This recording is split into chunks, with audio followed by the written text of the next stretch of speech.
What's up? Welcome back to Nowstalgia Pod, your weekly look at what's going on in pop culture. I am Patrick Sheehan with my co-host. He survived Fire Festival. Oh, yeah. Dave Martinson. What's going on, man? Shout out Ja Rule. Staying in the news. Man, so yeah, Fire Festival, if you are not on Twitter or just a lame in general, was basically this lavish, luxurious... bougie. Yeah, bougie festival. Wealthy people thing. In the Bahamas. Wealthy millennials. Yeah, and people that bought tickets spent between like $4,000 and I think the biggest package was like hundreds of thousands of dollars to go to this. It was promoted by like Kendall Jenner and Bella Hadid and a bunch of other people. Just like Instagram models, basically. Yeah. It was just them on a boat, and people still bought tickets to this, seeing no infrastructure or anything like that. And guess what happened when they showed up, Dave? Chaos. Yeah, so showed up, there's like FEMA tents everywhere, and... just wasn't ready. Yeah, they had Kevin Hart voice. Yeah, literally no infrastructure at all. But it made for a pretty funny Friday on Twitter. Yeah, I would Friday say. afternoon. So, what do you think about this, Dave? I mean, I don't think any of us normal people actually knew anything about it until this actually happened, because it wasn't like being covered by any news outlets, because they know who they're not marketing to normal people. Right. But yeah, it's just kind of ridiculous. And then Ja Rule came out with this huge classic apology in a iPhone notes pad that he screenshotted, of course, and he is convenient or strategically using like all caps for different words and stuff, like safe, and like smart and stuff. And I was like, I don't know, it's just seems Rule, like a whole lot of nothing. The rise and fall, man. Yeah, he was in Fast and the Furious, the very first one. Wow, that's crazy. They didn't get a deal worked out, and they just replaced him with Ludacris. And you can see how well it worked for Ludacris. Dude, crazy. And now I was reading the apology on the Fire Festival website. Oh my god, it was so funny because they were basically got hit with a lawsuit, $100 million lawsuit. Crazy, and they were basically explaining everything. And then my favorite part was when the note took a turn and it goes, and then something amazing happened. And they were like, all these people reached out to help us, so we're gonna have it again next year. It's like, maybe you should just let this one go. Yeah, I don't know about that. I don't know. So I'm not gonna go to Fire Festival until I see a successful 5 years in a row at this point. But a lot of music came out this week, and so did a lot of movie news. We're gonna talk about Gorillaz, their new album Humanz. Oh yeah. Let's start with the movie news though, because a lot of upcoming movies, they got their release dates. Dates, yeah. So where do you want to start here? Well, two quick ones, I guess. Star Wars Episode 9. Woo! Directed by Colin Trevorrow, as we've known for some time. We're not even on 8 yet. 8 comes out in December. Han Solo comes out May 2018. Episode 9. May 2019. Also May 2019. Star Wars back in May. I wonder why they wanted to move back to May. Yeah, I don't know. I mean, you thought because Disney owns Marvel and Star Wars, they would just have Star Wars just completely own the month of December. And Marvel's been opening May for summer movies the past few years. Guardians is coming out this Friday. I don't know why they'd want to compete with Avengers 4, which also has a date in that May of that month. So I don't know. Maybe they'll move Avengers. I don't know. I wonder if they do really well with this Star Wars movie, which they're going to. If they'll be like, maybe we'll push it back towards December, which would also just be really interesting. Because then I bet you'd get a lot of people freaking out, like, oh, they're pushing the movie date back. They must have problems. Well, I believe this happened to 7. 7 was initially gonna be in May. Gotcha. But yeah, so 7 had a lot more groundwork to do, though. Right, and as it stands right now, 8 comes out in December. Han Solo comes out in May. That's a 5-month turnaround, right? Yeah. And then it'll be a full year. So if they push it, I don't know. It's just interesting thing with the calendar for how they plan blockbusters. But also, doper note, Pat, Indiana Jones 5, July 10th, 2020. Spielberg and Harrison Ford back again. Dope? Yeah. I kind of think Indiana Jones needs to go away, but if it's good, it's going to be really good. That's the type of thing. But Harrison Ford's going to be, what, like 80 at that point? 79? Yeah, he's in the late 70s. He's 74 right now. Yeah. So 4 years, 78. Don't let him go by any planes. You got a few years to go. My thing is, like, Crystal Skull from 2008, the story was by George Lucas, but that was still directed by Spielberg and had Ford in it. So, I mean, we're removing the Lucas part of the equation, obviously. And, like, Spielberg's made some good movies since then, like Bridge of Spies. And when I was... So, I guess they want to give him the right send-off on Han Solo. There's no way he signed up for this unless they're killing him off or having him retire, you know. It's funny. I was looking up some background information on this, and I got caught, like, pulled in by a really news-grabby headline. It was like, Harrison Ford agreed to do Indiana Jones 5 with these two, like, demands. And I was like, what were they? Was it like Screen Rant or Cinema Blend or one of those websites? It was something like that. Yeah. And it was like, Steven Spielberg had to direct, and the script had to be good. I was like, of course he fucking wants that for the movie. Like, I was just then disappointed in myself. I was just shaming myself. Yeah, like, not to click on those type of headlines. You rewarded them. You gave them a click. You encouraged it. But I mean, it's, you know, it'd be interesting to see if they can, what they can do, because Crystal Skull wasn't very well received from what I remember. Shia LaBeouf was not the heir to the throne, and I think they want to give a proper send off, but you think it's a little past it. Like, yeah, I think. You think they're just gonna let the IP die? I think they should. I think they should too. It's not like a huge universe like Star Wars. It's one character that is Harrison Ford. So I don't know if you can keep it going. They already had like the young TV show thing back in with the late 80s or early 90s, whenever that was. So I could see them doing something like grabbing like a really young actor to like play alongside Ford, and if he's really liked in the movie, then they'll consider keeping it alive, and if not, then they'll just move on from it. Yeah. You could always reboot it later on, but for now, I think it'd be good to let it die. Yeah. Avatar. Yeah. We've been talking, for some reason I feel like we talk about Avatar like twice a month at this point. Like, I don't know how it's going to There's always some comment, James Cameron or something. But he actually has some firm dates down. Yeah, so December 2020 and 2021 for the next two, and then December 2024 and 2025. Yeah, you need a break to get the CGI done. Damn. He's going to shoot them all at once. Which is smart. And apparently they're going to start production in this fall, according to Sigourney Weaver. So what do you think? Dope or no? They'll be going up against Star Wars episode, 10 by the second or third one? There's actually we don't really have any movies in 2020 except for Indiana Jones, right? There's no no Marvel movies that far now. Or DC. Maybe one DC. Maybe Green Lantern Corps, the very farthest one. I don't remember. DC's like fourth stage plan is like 2050 Suicide Squad 18. So yes, I mean this will be 2020 for Avatar 2 if this holds. First Avatar was December 2009. 11 years between sequels, which is about as long as it took Terminator 2. So is it gonna be the same people? Cast? Yeah, I think so. Wow. Sam Worthington and Zoe Saldana. Bay. Yeah, Guardians. Yeah, Guardians coming out next week. We'll be talking about it. But so I liked Avatar. I thought it was fun. It was a really beautiful movie in the theater. Yeah. I mean, obviously, it's a story we've seen. It's Pocahontas. It's Fern Gully. It's all that stuff. Dances with Wolves. We know that. Mm-hmm. But I don't know. I mean, I think James Cameron, he's been dedicated to figuring out how to make this for so long that I kind of just want to see what on earth is going on in his head. And if they have this many scripts, like, even if, like, you know how, like, Valerian... Mm-hmm. I think I'm just on board because I think it just looks visually awesome as like a sci-fi world kind of thing. Right. That's kind of what I think about Avatar because I know James Cameron's got some crazy shit in his head. Like he's talking about going to the ocean and stuff like that. Yeah, well, he does like that deep dive like submarine stuff, right? He makes his own submarines and whatnot. He's like a weird dude, but I don't know. I mean, the first Avatar was fine. I thought it was a nice story. Yeah, like you said, Dances with Wolves. We've seen it 1,000 times, just in space. Nice world. But I didn't really know if I needed more of it. And now, if it's going to be as long as the first one, this is like 12 more hours. Well, that's the thing, too. I'm definitely in the minority about this. So you hear people like talk about it. It's like, yeah, I don't know how many Avatar fans are there, but like they're opening Avatar, Pandora World of Avatar in Disney World now. Really? Like, yeah, they're doubling down on this shit. So we'll see. We'll see how it does. I mean, the first one is the highest grossing film of all time, $2 billion. Which is crazy. Obviously, Avatar 2 is not touching that, but... I mean, if it does really well, I don't think this is an Alice in Wonderland 2 thing where it just totally disappoints. No, I don't. I mean, it's James Cameron. I feel like even his shittiest movies are still pretty good, and they obviously know this IP has been successful, so they know it's going to print money. It doesn't have.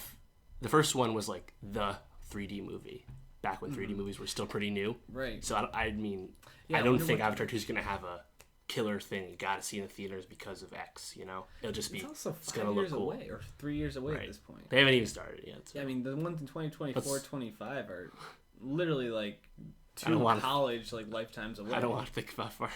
Jeez, I don't know. Wait, Trump couldn't even be president that year, right? That's 8 years from now. Yeah, no, he couldn't be. Wow. So yeah, that's really far away. That's crazy. Yeah, I can't even think about. We'll talk about Avatar again if they actually start production on time. Yeah, please tune in to our podcast in 2024 to hear our thoughts on Avatar Installment 4. Do you care about Avatar? Let us know. Tweet us at NowstalgiaPod. Please do. So why don't we do some casting now? Because there was some really interesting casting. Right. Let's start with Jeff Goldblum, man. Jurassic World 2. Yeah. So we already talked about Colin Trevorrow. Right. Going to be directing episode 9. He directed Jurassic World. The first one. I don't think he's directing this one. No, one. He's not. He's still producing it. I think they got the guy who did Predators, I think. But yeah. But Jeff Goldblum finds a way. Yeah. To get back into the Jurassic Park world, man. I mean, damn. I'm so down with that because they're already making... He was the best part. Yeah, they're already making Jurassic World 2. So why not bring a character people like who was played by an actor people like? Yeah, why not? Who cares? And nothing ever happens to him in the other 2 movies. He survived. He's just there. Yeah, and he's kind of being a lot him. Of fun. And Jeff Goldblum, everybody loves Jeff Goldblum. There's no reason not to do this. Yeah, it's being directed by J.A. Bayona. Oh. Who directed some horror movies. Yeah. Any that the people have seen? Let's see. A Monster Calls, The Impossible, The Orphanage, and some episodes of Penny Dreadful. So a young filmmaker took over. Penny Dreadful. Because Colin Trevor got scooped up by Star Wars. I mean, there's no reason not to have Jeff Goldblum in it. And, I mean, you already have Chris Pratt attached, so why not just throw more people you like? Basically just make Guardians of the Galaxy and Dinosaur. The first one was a $1 billion movie. So Jurassic World, so yeah, it should be cool. Crazy that Why not? Are $1 billion movies now. Crazy. So much money out there. Anyways, Lion King, which will definitely be a $1 billion movie. Yeah. Live animation. We already talked about some of the castings. Donald Glover. James Earl Jones. Jon Favreau directing. And now we have Timon and Pumbaa. I mean, so it's Seth Rogen as Pumbaa and Billy Eichner as Timon. Right. What are your thoughts on Billy Eichner? I actually wasn't familiar with him. I saw he was in Parks and Rec and has a Funny or Die show. He's also in Neighbors too. And he does that Billy on the Street where he runs up to people and screams in their face. I fucking hate that show, man. Oh wow. Are you out? Here's the thing, right? I'm definitely in for Seth Rogen. The show is funny depending on who they when Will Ferrell's running around just screaming in people's faces. I find Will Ferrell very funny. Billy Eichner I find very annoying.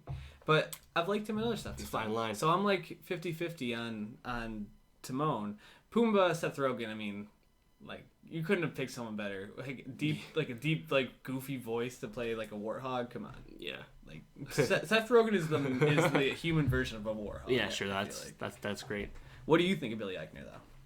Yeah, I don't have much opinion on him, so I don't know. I'm surprised they went with someone kind of lower profile than the rest of the people they've been getting. You could have figured they could have got someone bigger if they wanted to. I feel like a lot of people know who he is, though. Right. I don't know. Or maybe Favreau just wanted him.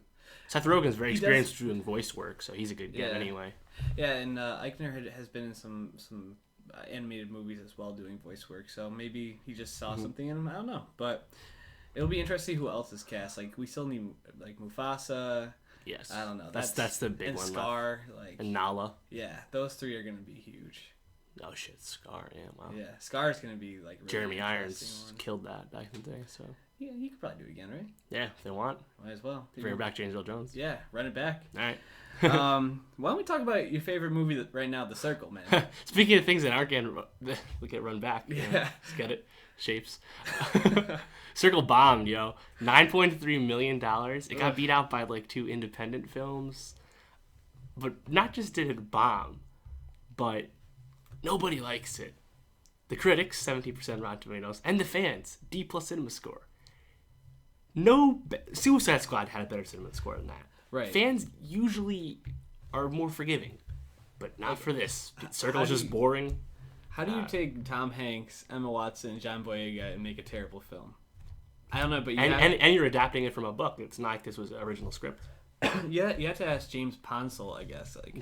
Apparently, you can take 3 really high-profile actors that a lot of people like, and one's fresh off of a $1.1 billion Disney hit, Beauty and the Beast. 2 of them are. I mean, Boyega, of course. Yeah. I mean, it's crazy. So it's I don't know, very disappointing.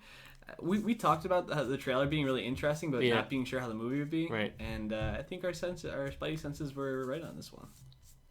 I might watch it on a plane one day just to find out how bad it is. I'll watch it when it comes to HBO Go in like 3 months. Probably. Yeah, it'll be there soon. Yeah, very One soon. saving grace, only an $18 million budget, so it's not a huge loss. It's not no Gods of Egypt. So basically, they just paid those 3 actors and and then some marketing that didn't work. Right. They basically just used like no-name extras. And, right. Well, I mean, a movie I don't have to see. That's good. Cross it off the list. Because there's a lot of movies I do want to see. It's May now, so. Yeah, it's going to be May. Shout out Justin Timberlake. So, music. Oh, yes. We're going to talk about Gorillaz, but let's talk about maybe my favorite girl band right now. HAIM. I mean... Right now. I saw him last year at... There you go. Very nice. Shout out. I saw him last year at Governor's Ball, which you'll be going to this year. We'll be talking about that on the upcoming shows. They were really awesome. It started to rain during their set. They rocked really hard. They played some new songs. I didn't recognize this as one of the songs that they played. Don't they only have one album? Yeah, and but some other little projects, I guess. Yeah, they have one album. I'm blanking on the name at the moment, which is always good for podcasts. It came out in 2013. It's been a while. Yeah, so they've been sitting on it. They did have new music when they played. I didn't remember the songs, but I remember liking the song, so maybe this was one of them. What do you think of this song? I mean, it's a slow burn for sure. Yeah, no, it's cool. It's not actually a single. I was looking. It's kind of like I think it's an unofficial promotional single. And the music video, which is just them in the studio with a moving camera, was shot by Paul Thomas Anderson. Yeah, crazy. Who's done actually a few other of those things. But yeah, the album's coming out July 7th, Something to Tell You. Mm-hmm. I wonder, do you think this is on the album, this song? Or if it is, it's probably in a different form? I think this is like Kendrick's The Heart Part 4, basically. Yep. I don't think this will be on the album. Just get the think pieces rolling, get your name out there. It's a really well done song, though. I mean, it's so simple. Like, it is, like basically just use for like sure. an easy beat in the background with like a slow drum build and like very minimized guitar and bass work. But I thought it was really interesting how this one kind of came out of nowhere. Two, it's not on Spotify, which I think it shows, like I said, definitely not a single. Yeah, and I think it also shows some solidarity to Swift. Like Taylor Swift, they're like best friends with her at this point. Like I actually thought Lorde wasn't gonna let her music be on Spotify, but you think that's the reason? I think that they might. Is it on Apple Music or one of the other ones, or is it just not only on the YouTube version? It might only be on YouTube, which is kind of crazy. But it's kind of just a bad idea nowadays, to be honest. I guess so. I mean, it only has a little over 1 million views on YouTube in a few days, which is nothing for a major band. So it's just kind of like if you wanted this to get any kind of traction on the charts, you clearly did not play it right. Yeah. Anyone, we all knew that. Just the way they put it out. So right, and you get someone like Paul Thomas Anderson too. Weird. I assume they probably paid him a decent amount. Oh, of course, yeah. For very simple. But this is not like Lorde's Green Light, which is clearly the lead single. You know, this is, I don't know, it's weird. Yeah, it's definitely weird. July 7th is the album. I'll be interested to see what like the next song they release is, and if it has a big tonal shift, because I guess that they go in a more guitar-driven sound like they had in the first one, so in the first album. Right. Phoenix also released a new single called J-Boy. It's a fun little song. I was going to say, it sounds like Phoenix. Yeah, 1901 specifically. Exactly. So they're going back to the roots a little bit after their last album, Bankruptcy. Also from 2013. Yes. So yeah, a lot of filling gaps. Seriously. Shit. Was Lorde's album also from 2013, Pure Heroin? I think that was 2014. Okay. I'm almost certain. Yeah, probably. Let me just pull that up real quick. But yeah, so they have a new album slated to come out on July 9th called... June 9th. Oh, June 9th, I'm sorry. July 7th is Something to Tell You, HAIM's new album. Right. So they got those two confused. 2013 is Pure Heroin. Wow. So these three big names coming back with albums this year. But yeah, this Phoenix song is fun, and their album TMO, Call I Love You, they're going to a more simple sound that they said. I think they got a little too into like the electronic sound. So. Sure. Are you a Phoenix head? I like 1901. I've never listened to all their albums. But you probably know like Listomania.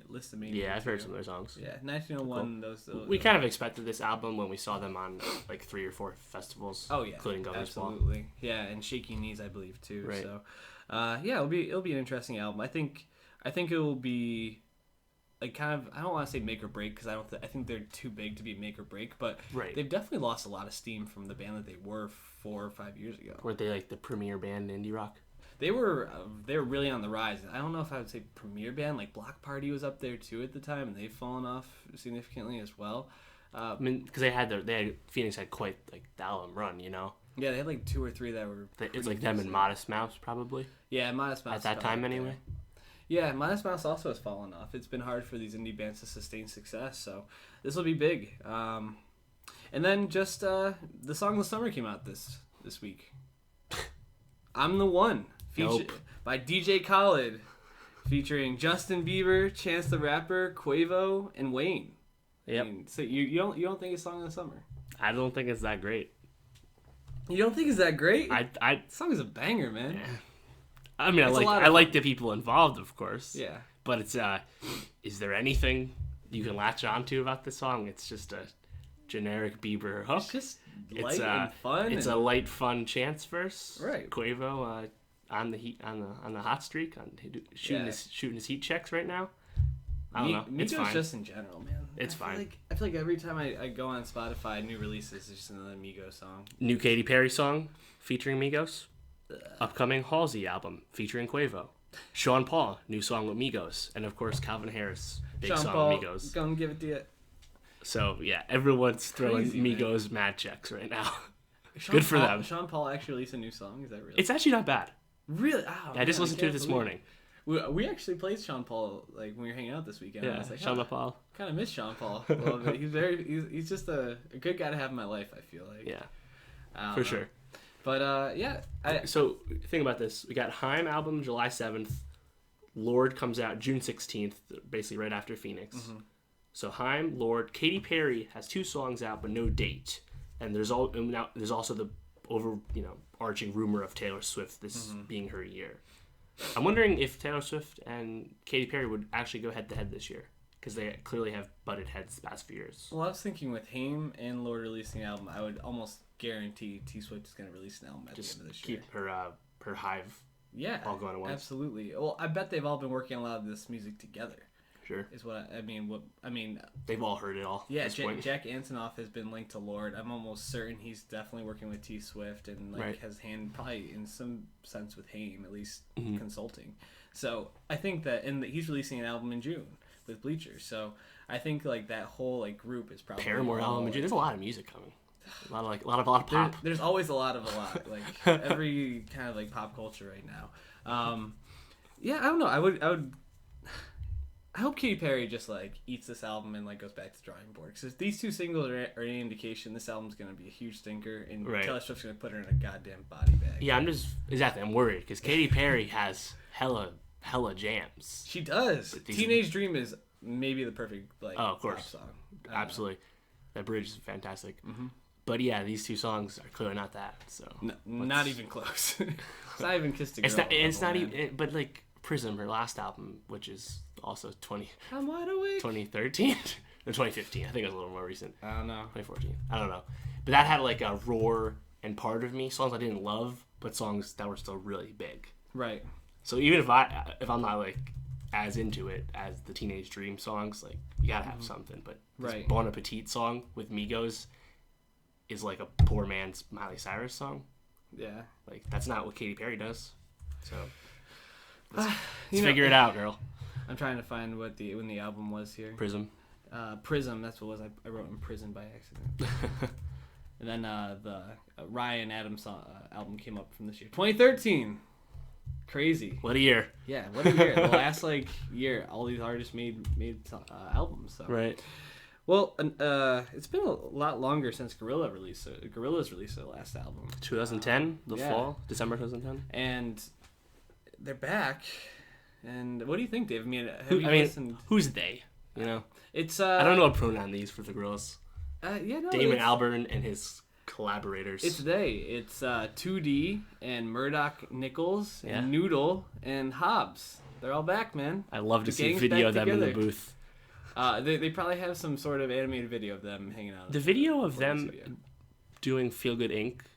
Feel Good live at the Grammys with De La in 2005 is actually pretty cool, because it was the animated guys and then the actual members of De La Soul. From everything I've seen, that actually like the way that they pull the concerts off is pretty awesome. Because basically just like the band sits in the back pretty much, and Damon Albarn's kind of running around playing instruments, and then like all the guests just kind of come on from the side whenever and jump in. There's and I'm sure. I mean, they have their upcoming tour, which is already like completely sold out. Oh yeah, and Gorillaz is going to be headlining the Meadows this year. Right, that's one of the few dates that you can't buy tickets to yet. Right, but the effects are much better now, so I'm sure it'll be even a crazier show. Definitely. But they said they want to get a lot of these features at some of the dates.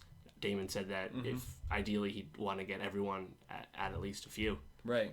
Throughout the whole tour. Yeah, because there's quite a lot of features.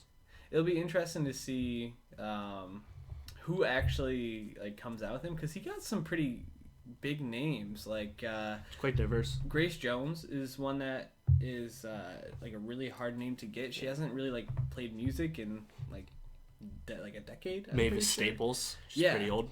And there was another one. I just had the album pulled up, but it'll still be interesting if he actually gets a lot of these names. I'm sure like he'll just have other people sub in at times too. I mean, you have your Pusha T's, your Drams, your Vince Staples, your Pop Cans. Right. You'll have them at some shows. Yeah, and also like people Danny Brown. Yeah, like on Hallelujah Money, Benjamin St. Clementine. I've actually never seen him perform, and he's like a very like obscure like UK like poet / musician. Also, he had a really cool story about him. I was reading up on him today. Apparently, he was homeless until like early 20s, and he started like all these performances. That's how he became not homeless from being really good at these things. So, kind of a really interesting person. Writes a lot of poetry. But anyways, what was your favorite feature on this album? Probably Pusha T. It sounds like a Pusha song. Exactly, and that's kind of my overall take. I didn't think it was like a fantastic Pusha verse or anything. I just thought it worked best on the song. Like some of the other ones, we talked about some of the other lead singles, of which there was like 7. Like the Dram record, I think is fine. Vince is cool, but if anything, that just sounds like a Vince song more than anything. What about Pop Can, man? Pop Can, again, he dominates the whole song. Some of these features they don't feel like features. They just feel like their own songs. Right, and it's weird. Pop Can is so like fun. Every song I've ever heard Pop Can on is fun. This song is not fun. He was like the OG mainstream like dancehall guy in the States. Yeah, and they somehow made a Pop Can song not fun. Yeah, I don't know. I like it. Yeah, well, Gorillaz is always just very melancholy. Like they always just talk about like a feeling of like the world's gonna end or like things are horrible. So I wasn't necessarily expecting this to be like great and like uplifting, but there are only a couple of like really high points. Like Feel Good Inc., though it's kind of a song about like depression and just like walking around feeling like things are horrible, it's still this like awesome song. And when De La Soul comes on, they fucking murder it. And even on this, like De La Soul, I was pretty underwhelmed by the De La one on this one. What is it called? Moments? Yeah. So I don't know, a little disappointing for sure. Did you have any songs that did stick out to you? I mean, other than the Pusha one, which is Let Me Out, that was probably the only one I can really think of. Again, the Vince one's okay. Right. But I mean, I was listening to an interview with Damon Albarn, Twilight Tone, who's a producer, did a lot of work with Common, helped Damon with the album, and Paginus of De La was there as well. And they were kind of just talking about the thought behind this album and how they were like pitching it to all the people they got for features. And they were saying that this was in the summer. And they said that, imagine this being on the first day that Donald Trump is president. And they were like, yeah, at the time it was just a hypothetical. Right. But also, as you'll notice in the Pusha verse, they edited out any references. The names. Obama, Orlando, and Trump were all edited out because they didn't want it to, they wanted it to feel timeless. Right. And that way you can fit. They didn't want to date the record. Yeah. Right? But I mean, still, I get, it's kind of like, I always harper back to J. Cole's last record. It's like, I saw what you're trying to do, but it didn't work for me. Sorry. Yeah, it's funny. I feel like Gorillaz is a band that can come up with some really good songs, but in terms of albums, other than maybe like Plastic Beach. Yeah, Plastic Beach. Yeah, I think that's like their only album that I can say was really like well done. Not even Demon Days? Yeah, Demon Days, there were a lot of low points, but then they had some really, really high points on it too. It's just, like, for me, there were more songs that stood out than just the Pusha song. Like, Charger with Grace Jones was really fucking good. Busted in Blues getting a lot of love. I don't know, I feel like I feel like the biggest problem with Gorillaz is that they rely so heavily on features that it's hard to even really like judge them as a band. Which I mean, it's really just Damon Albarn and back in the day, people Jamie Hewitt. That's what all people talked about. Like, how do we even? Are these a serious act? How do we talk about them? But he's such a serious artist, Damon Albarn. Right, but source material is still kind of comes off as his side gig. Right, which it's not Blur, Yeah, but Blur hasn't been around for. It's true, and they haven't had much success in the States anyway. Right. Twilight Tone was saying in the Hot 97 interview that there's no samples, as you can tell. Mm-hmm. And it also doesn't have a futuristic sound. They wanted the sound to be like a sound of now. Right. Which also is kind of weird to me because I thought you didn't want to date it. And the sound was really expansive. It wasn't just like one sound. It was like, went from like indie rock to like Hallelujah Money sounds like you'd hear it, I don't know, in like the 1950s. It's some indie or some dancehall and reggae. I don't know. I mean, there's a song with Anthony Hamilton on here. But I think it just seems like it's kind of overstuffed with like the themes and what they're trying to say, and that's not helped by the fact there's just like 5 interludes that are like 15 seconds each, right, and a few that are a little longer. Just weird. So with that, it's 20 tracks, 26 for the deluxe. It's long. I started zoning out at the end. The one thing I will say is that and they said there was also tons of other songs they had to leave in the cutting room floor. So it really doesn't seem like, because they're farming so much work out the features, it's kind of like we have our general idea, but with all these people working on it, just clearly isn't cohesive. Yeah, I would agree. It's not cohesive. I think the only thing I would say about this album that's different is it's a little bit dancier. Like, I feel like the beats are a little bit more made for like a crowd, so I think it will actually play really well at like a festival or in concert. I'm sure it'll be fun, yeah. But just for kind of like sitting at your desk or driving around your car or just even hanging out like a weekend day, like I would never put this album on just for fun, like just to listen to. No, it's fun. Yeah. Again, like, and as they're saying, like the kind of mindset they're trying to capture, that's not re-listenable in my book. Right. So I mean, if I had they were acknowledging that it depends how the fans view it. They were right. thinking like they were geniuses. They're just explaining their process. So, sure. Yeah, again, like Cole, you went for it, so we'll see what people think. Just folding clothes, man. Yeah. Well, if I had to grade this album, I'd probably give it like a C. Yeah. Like, I'm glad Gorillaz is back though, and I hope that they don't go away for too long. Sure. But this kind of seems to be their MO. Like every 3 to 4 years, they'll drop an album, and it's very sad. I said this was 7-year gap. So, I mean, things were good for a while. Mm-hmm. And now they're not. Yeah, I don't know. It just is. Yeah, but. Long albums, bad track record with us. Anyways, since we've talked this album up so much, check out our playlist on Spotify, Nowstalgia, Best of 2017. Yep. We'll be updating it with definitely the song Phoenix. With Phoenix, will definitely HAIM if they ever put that song on Spotify. I'm the one. I'm sure Dave and I will debate off air if we put that one on. Put it on if you want. And obviously the Pusha song will also be on there, and probably Charger as well. So go check that out. We have all the songs we've talked about this year and songs that you should know about. The link to the Spotify is at our YouTube channel, as well as soundcloud.com/nostalgiapod. So please help us out with a YouTube subscription. Yeah, and an iTunes doesn't review. Cost you anything. Neither one costs you anything. Just some time. Just a little bit of time. At the end of this video, just click here to subscribe, or here for last week where we talked about a bunch of good stuff. Yeah, we talked about a lot of good stuff, including Peak TV. Oh yeah. Speaking of Peak TV, new edition. May 26th, Bloodline, final season. Really? It was just announced last week. It wasn't coming out the same day as Master of None. No, that's May 12th. What's May 26th? Is that House of Cards? May 30th is 4-day gap between Bloodline and House of Cards. 2 full seasons on Netflix. I thought there was something else on May 26th, but could be Unbreakable, perhaps. Huh? I'm not sure. But peak as fuck. Yeah, it really is crazy. Shout out Alan Sepinwall. Yeah, this week's episode of Leftovers was brilliant again. So that show just keeps killing it, man. Really interesting last season so far. Trying to get there. Yeah, definitely. I mean, there's 7 episodes for you to catch up to. Oh yeah, it's a shorter season, right? Yeah, I think it's only 10. Yeah, we'll see. You can do it. I believe in you. Anyways, we're gonna be talking about Guardians of the Galaxy next week. And Logic. Hopefully, we'll be able to see it. Maybe we should talk about going Thursday night. Think so? Yeah, because it's my birthday weekend. Send me a happy birthday wish at Sheeny World Peace. Right now, Nostalgia. You want to see what all them nerds? I mean, who cares? We saw Star Wars when it came out too. They're not nerds. They're different. They're right. correct people. Right. Anyways, also, if you think green lightsabers are cooler than blue lightsabers, tweet it at the pod. If you think blue lightsabers are cooler, don't tweet at the pod, because green's definitely. I voted for blue, bro. I voted for green. It's way better. I wish the poll was still open. It's not open. Well, no, you know how polls are on Twitter. Oh, right, it's only 24 hours. Who won?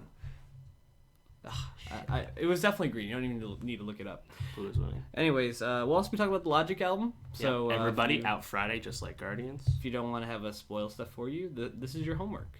And if you want to talk about anything else, get in touch with us somehow. Dave's at Martin Swagger. He's always tweeting some horrible Yankees takes. Wow, they're terrible. But he has some very good pop culture takes. So, like facts. Yeah, he's stay woke. Decent listen. Or follow, I guess. Listen. Also, final verdict.